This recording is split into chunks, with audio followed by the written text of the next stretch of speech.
saya Siti Sekar Puspitasari. Halo semuanya, selamat datang di video ini. Pada kesempatan kali ini kita akan membahas tentang suatu topik yang ada di kehidupan kita sehari-hari, yaitu psikologi komunikasi.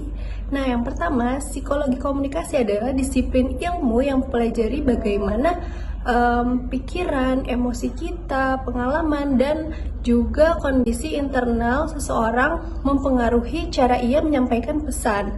Nah, dalam keseharian kita seringkali nih mengalami salah paham atau konflik kecil atau salah menginterpretasikan sebuah pesan. Bukan karena pesan yang salah, tapi karena cara kita yang memproses pesan tersebut itu berbeda. Jadi melalui video ini kita akan memahami nih bagaimana proses psikologi itu bekerja dan juga bagaimana kita akan berkomunikasi dengan secara baik. Selanjutnya, bagian pertama yang perlu kita pahami adalah persepsi. Nah, persepsi ini merupakan proses otak ketika kita menerima informasi melalui indera, kemudian juga mengelolanya menjadi makna. Yang menarik dari persepsi ini adalah setiap orang itu gak pernah benar-benar sama. Jadi meskipun mereka menerima pesan yang sama, hal ini tuh dipengaruhi oleh pengalaman hidup, suasana hati, lalu nilai pribadi dan juga konteks sosial. Misalnya ketika seseorang teman kita berkata cepet ya, nah sebagian orang mungkin menafsirkannya sebagai sekedar permintaan, sementara orang lain juga bisa menangkapnya sebagai tekanan atau justru perintah ke kita. Nah, perbedaan ini juga muncul karena otak kita menafsirkan pesan berdasarkan kerangka pengalaman masing-masing. Nah, selain persepsi, ternyata emosi juga berperan besar nih dalam cara kita memproses sebuah pesan. Nah, emosi di sini berfungsi sebagai filter untuk mewarnai sebuah makna dari pesan tersebut.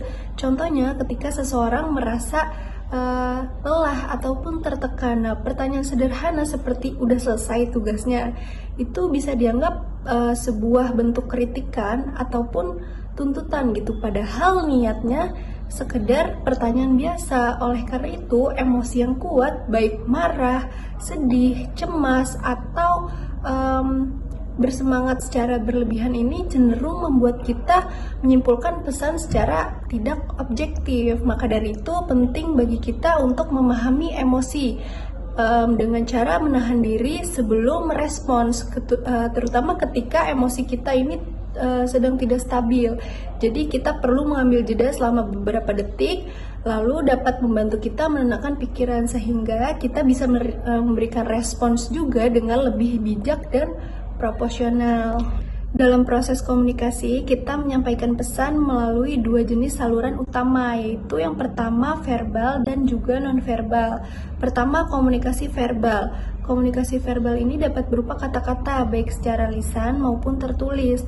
Namun, kata yang sama ini justru memiliki makna yang beda tergantung dengan situasi, terus juga intonasi suara maupun hubungan antar individu. Contohnya ketika kita mengatakan nanti ya, nah ini jika disampaikan kepada seorang teman mungkin berarti nanti saya akan kerjakan. Tapi kalau itu kita sampaikan ke dosen, bisa berarti tidak bisa sekarang atau kita harus menunggu waktu yang tepat. Artinya makna verbal ini sangat dipengaruhi oleh konteks.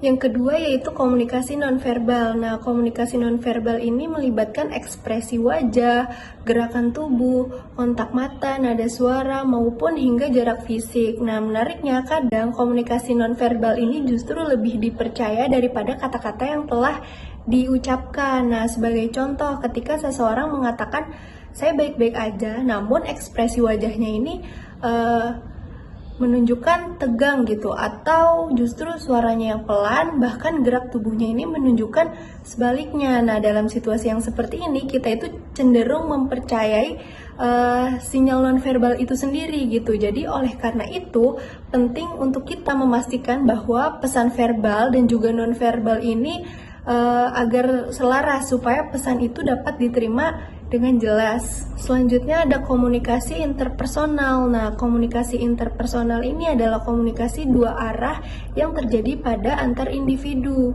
Nah, bagian ini tuh menjadi penting karena ini sebuah bagian besar dalam kehidupan sehari-hari kita. Lalu, agar komunikasi interpersonal kita dapat berjalan secara efektif, maka ada beberapa unsur yang dapat kita pahami atau yang dapat kita lakukan. Yang pertama adalah keterbukaan. Keterbukaan di sini adalah kemauan kita untuk menyampaikan pesan itu secara jujur, tapi tetap sopan. Misalkan dengan kita mengatakan, saya merasa kurang nyaman dengan nada bicara Anda tadi. Nah, yang kedua ada empati. Empati di sini adalah kemauan kita untuk memahami pesan dari sudut pandang orang lain. Hal ini membantu kita untuk secara langsung tidak mengambil kesimpulan yang negatif.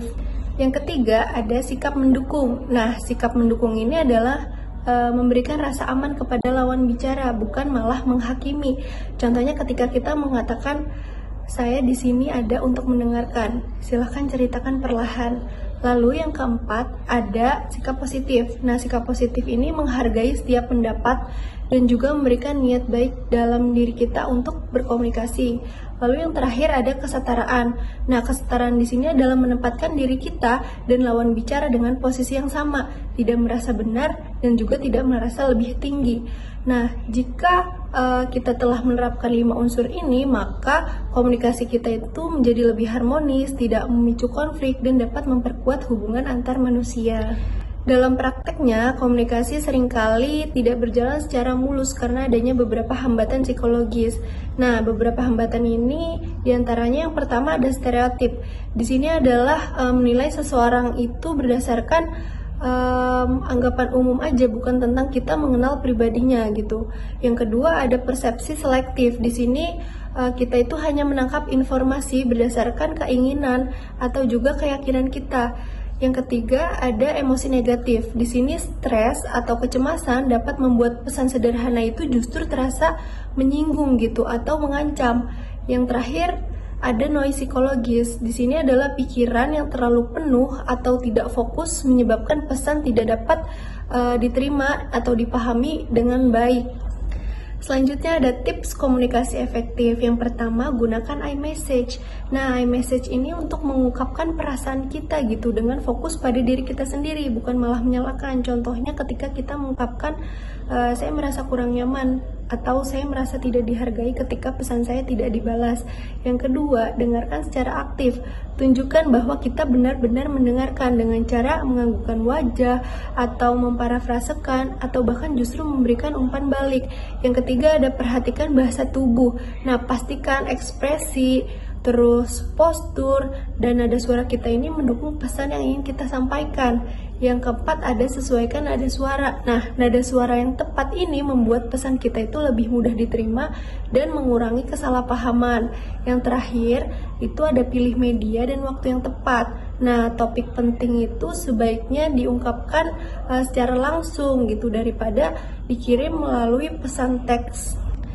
Kesimpulannya, psikologi komunikasi itu memberikan pemahaman bahwa komunikasi bukan hanya tentang mengirim pesan, tapi juga bagaimana pikiran dan emosi kita memberikan pemaknaan pada pesan tersebut.